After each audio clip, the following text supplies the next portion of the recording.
आज के इस वीडियो में हम क्लास 11 एनसीईआरटी हिस्ट्री का जो चैप्टर नंबर 5 है उसके बारे में समझेंगे गवर्नमेंट एग्जाम के पॉइंट ऑफ व्यू से।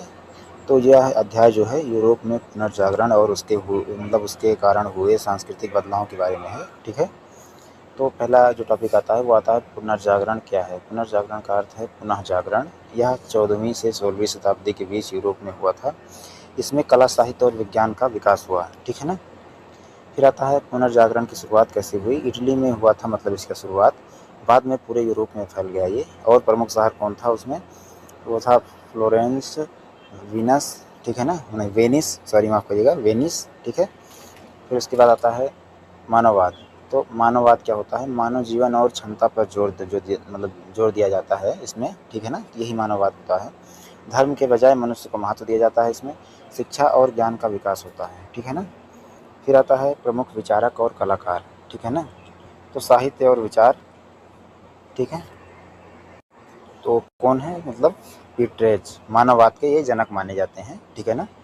उसके बाद आता है कि कला, तो कला के क्षेत्र में कौन था सबसे पहले, लियोनार्डो दा विंसी। मोनालिसा जैसी प्रसिद्ध, मतलब जो बहुत प्रसिद्ध पेंटिंग है वो इन्हीं के द्वारा बनाई गई थी। ठीक है। और फिर आते हैं माइकल एंजेलो। ठीक है ना, मूर्तिकला और चित्रकला में ये काफ़ी प्रसिद्ध थे। ठीक है। उसके बाद फिर आता है कला में बदलाव। यथार्थवाद, पहला तो ये बदलाव हुआ। मानव शरीर का सही चित्रण हुआ। प्रकृति का सुंदर चित्रण जो है उस पर जोर दिया गया। फिर आता है विज्ञान की खोज। तो वैज्ञानिक सोच जो है इसी युग में विकसित हुई थी, नई खोजें हुई थी, पुराने विश्वासों को चुनौती मिली थी इसमें। ठीक है। फिर आता है शिक्षा और पुस्तकों का विकास। तो शिक्षा का प्रसार हुआ, किताबें अधिक लोगों तक पहुँची, ज्ञान का भी काफ़ी विस्तार हुआ। ठीक है।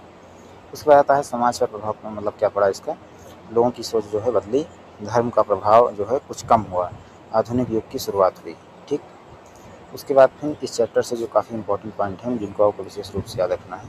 पहला क्या है, पुनर्जागरण यूरोप में सांस्कृतिक बदलाव का काल था। मानववाद इसका मुख्य विचार था। लियोनार्डो दा विंसी और माइकल एंजेलो प्रमुख कलाकार थे।